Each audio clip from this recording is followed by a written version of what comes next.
Ready to dive into something amazing? We're tackling women surrealists today. It's about time, right? I know! We've got articles, excerpts, even a YouTube video someone sent. All about these incredible artists Oh. who, let's be honest, were way more than just muses. That's what we're digging into, how they really shaped surrealism. It's fascinating how they navigated this movement, which sometimes, well, it practically rejected their very existence. Oh, absolutely. Think about Andre Breton. Surrealism's founder, right? Yeah, and his whole thing about women as muses. Oh, I know. And then you have these amazing women like Leonor Carrington just flat out rejecting that label. They're like, nope, we're making our own art, thank you very much. Exactly. They had their own visions. It's a total contradiction. That article from Christie's, the one that really gets into Breton's views, it highlights that tension. Oh, yeah. He called women the most marvelous and disturbing problem. Wow. Talk about loaded language, right? That's a lot. It's like he knew how powerful they were, but just couldn't square it with, well, with his own perspective. Exactly. And that's where it gets really interesting, you know? How so? Despite those attitudes, women weren't content to just be pushed aside. No way. They embraced surrealism as this way to explore who they were. And to challenge those norms, right? The ones Breton and others were busy trying to enforce. Exactly. And they did it with such style. They did. Meret Oppenheim, for example. Oh, yeah, I love her. That fur-covered teacup and saucer. It's iconic. Talk about a conversation starter. It's not just about, like, playing with textures. It messes with our whole idea of, you know, what's considered feminine. It makes you think. It's brilliant. No wonder MoMA snapped it up. It's true. That piece, object, it became famous instantly. And it really solidified Oppenheim's place in surrealism. As it should. It reminds us that women were creating some of the most thought-provoking, the most enduring images of the entire movement. Absolutely. It really makes you appreciate how resilient these women were, especially given what was happening in the world at that time. Oh, for sure. The 1930s and 40s in Europe, I mean. Talk about turbulent times. It was a lot. The rise of fascism forced so many artists to flee, and Mexico became this safe haven. Yeah, especially for women surrealists. Right. It's incredible to imagine all those cultures and ideas swirling around in Mexico City at that time. I know. Artists like Leonor Carrington escaping these restrictive environments in Europe. They land in Mexico and find this incredible freedom to create. It's like a breath of fresh air for them. It's no wonder Mexico became this fertile ground for surrealism to bloom. Absolutely. And speaking of Carrington, she, Remedios Varo, and Cady Horna formed quite the artistic crew in Mexico City. Oh, tell me more about that. I love those little stories from the articles you shared. Their shared meals, those playful pranks they'd pull on their neighbors with that fake caviar. It just creates such a vivid picture of their friendship. It sounds like they had a blast. And how they supported each other's artistic journeys. They had each other's backs. Exactly. And their art really reflects that close bond. Yeah. Especially Carrington and Varo. Okay. They were both drawn to these dreamlike worlds. Yeah. Often putting mythical creatures in their paintings. Right. And you see these powerful women. Okay. But they're going through these incredible transformations. Interesting. It's like they were exploring what feminine power really meant. Through a surrealist lens. Exactly. That's really cool.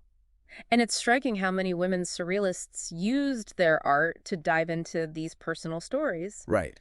We don't really see that as much from the men, do we? No, not really. That LACMA piece really made that clear. It's a really important difference. Is it? While artists like, say, Dali, with his melting clocks, they're exploring the subconscious, but in a more abstract way. I see. These women were grappling with identity, with trauma, with what society expected of them, all within this movement dominated by men. It adds this whole other layer to their work. You can't ignore it. You can. Totally. And it's like they're taking back their own narratives. Yes. Using art as a form of resistance. Exactly. That phrase from the LACMA source stuck with me, a site of resistance. Oh, yeah. They were talking about how these women depicted women's bodies. It's powerful. It wasn't just about, like, how it looked. It Yeah. was a statement. About control. Exactly. About having control, about agency. And challenging the male gaze. Yes. Challenging how men look at women. And speaking of challenging the status quo, Frida Kahlo. Oh, absolutely. We have to talk about Kahlo. She famously rejected that surrealist label, right? She did. She once said, "I never painted my dreams, I painted my own reality." But she had such a huge impact on the movement. She really did. It's interesting how she just goes beyond categories. You know. Those colors, so vibrant, The way she explored pain, identity, And those self-portraits. so direct. Unflinching. Her work just clicks with surrealism's exploration of the subconscious. Even if she didn't want to be put in that box. Right, even if she wanted her own path. And it makes you think about this bigger theme with these women surrealists. Oh, what's that? The power of the self-portrait.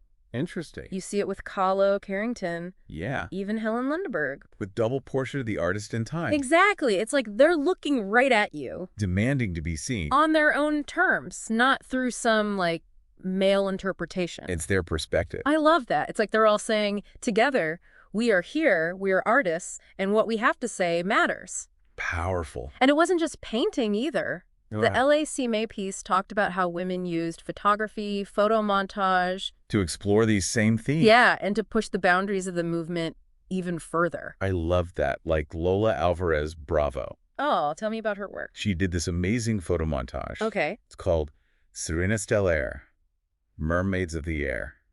Mermaids of the Air. What's it like? Okay, so she takes these mythical mermaids, right? And she puts them with a typewriter, Interesting. which, was a symbol of modernity back then. And maybe even, female empowerment. Right.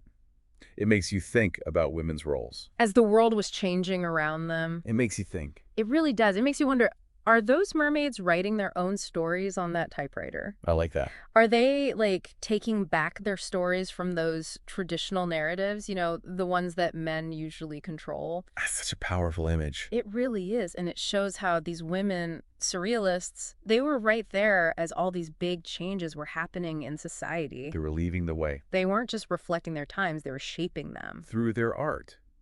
Exactly. And we can't forget about Dorothea Tanning. Oh, right. Another artist who just did her own thing. She really did. Her images are so evocative. And sometimes a little disturbing. Yeah, the YouTube video talked about this feral, bestial edge. It's intense. It really stayed with me. It gets under your skin. It's raw, it's powerful, and it challenges all those traditional ideas about what's feminine. The ones that are often so idealized. Exactly. Yeah. It's like she's tapping into something primal, Something unsettling. something that makes you confront the female psyche. In all its complexity. Yes, Yeah. exactly. And yet, even with all their talent, All their innovation. the sheer power of their art. It took a long time for them to get the recognition they deserved. It's true. They were overlooked for so long. Overshadowed by the men in the movement. It's heartbreaking. But thankfully, it didn't end there. That Christie's article, the one about Whitney Chadwick's book, that was a real eye-opener. It really was. Her book, Women Artists and the Surrealist Movement, That was a big one. it was huge. Before it came out in '85, so many of these artists were just, I don't know. Forgotten. Yeah, just hidden away. But her work, it really shined a light on what they contributed. And it got people excited about their art again. Right. Leading to those big exhibitions. All over the world. Exactly. Like a whole new generation finally got to experience their work. On its own terms, without all that baggage. Exactly. And it shows you how powerful research can be. Oh, for sure. It can change how we see art history. It's about time, right? Way past time. Yeah. These women, they didn't just go along with things. They redefined the movement. On the inside. They challenged the institutions, the norms. That whole system that tried to hold them back. It's amazing. That LACMA source, I think it said it best. Oh, so. It said women surrealists helped set the stage for the feminist movement by creating art that challenged established social institutions and gender boundaries, They didn't just create, they took a stand. while the world tried to shut them up. Exactly. Yeah. Their influence is still strong today. Oh, absolutely. Just look at that recent retrospective of Remedios Varo's work. It was a huge success. Everyone was talking about it. And Leonor Carrington, she was like a guiding spirit for the Venice Biennale. It's like things are finally coming full circle. Right, like they're getting the recognition they deserved all along. They were pioneers. And the art world is finally catching up. It just goes to show you there are always more stories to uncover. Oh, totally. It makes you think, what other art movements throughout history might have these untold stories? About women who broke the mold. Who changed everything. Imagine how different the art world would be if they'd gotten the same attention as the men. Right from the start. Right. How much richer our view of art history would be. It's an incredible thought. It really is. And it just shows how important it is to question what we think we know, To keep digging, to find those voices that haven't been heard, to broaden our perspective. to be open to new ideas and new ways of seeing things. You never know what you might discover. You might find your new favorite artist. So, to everyone listening, don't be afraid to explore, to ask questions. Keep looking for those hidden stories because they're out there just waiting to be found.